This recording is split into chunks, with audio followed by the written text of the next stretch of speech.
കാരണം എന്ന് വെച്ചാൽ നേർക്കുനേരെ ഇപ്പൊ ഈ ലാസ്റ്റ് നിങ്ങൾ കേട്ടില്ലേ, പെപ്സി അതിനെതിരെ ഖുർആനിൽ ആയത്തുണ്ട്. പെപ്സിക്കെതിരെ ഖുർആനിൽ ആയത്ത് കേട്ടോ? നിങ്ങൾ ആ വാചകം ഒന്നുകൂടെ കേട്ടോ? ഇനി ഞാൻ പറയണത് നിങ്ങൾ കേട്ടാൽ ചിലപ്പോ നിങ്ങൾ പറയും അത് എന്റെ ഒരു വികാരമാണ്. നിങ്ങളൊക്കെ അർത്ഥം വെച്ചോളൂ, ഇംഗ്ലീഷ് ട്രാൻസ്ലേറ്റ് എടുത്ത് നോക്കിക്കോളൂ. അതിൽ പറയുന്നത് നല്ല പാനീയങ്ങളും നല്ല ഭക്ഷണങ്ങളും നല്ല വസ്തുക്കളും നിങ്ങൾക്ക് അനുവദിച്ചു. ചീത്തയായ പാനീയം പെപ്സി നിങ്ങൾക്ക് വിലക്കി. 1400 വർഷം മുമ്പ് പെപ്സി വിലക്കി എന്ന് പറയുന്നത്. നിങ്ങൾ എത്ര പേര് കണ്ടിട്ടുണ്ട്?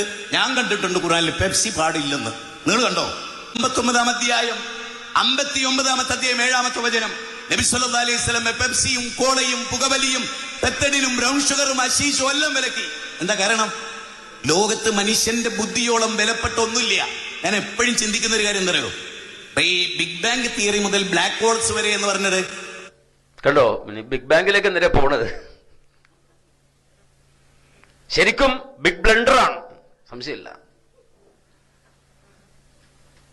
ഇങ്ങനെ അള്ളാഹ് വിലക്കി, ഖുർആനിൽ വിലക്കിയ പെപ്സിയോ, അങ്ങനെ ആയത്ത് ഖുർആനിലോ, എങ്കിൽ ഹറമിൽ അത് വിൽക്കാൻ പാടുണ്ടോ? പരിശുദ്ധമായ ഹറമുകളിൽ പെപ്സി വിൽക്കാൻ പറ്റുമോ?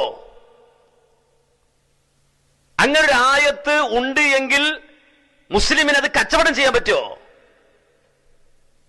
ആ കച്ചവടം ചെയ്യുന്നത് അനുവദനീയമാണോ ഹറാമാണോ?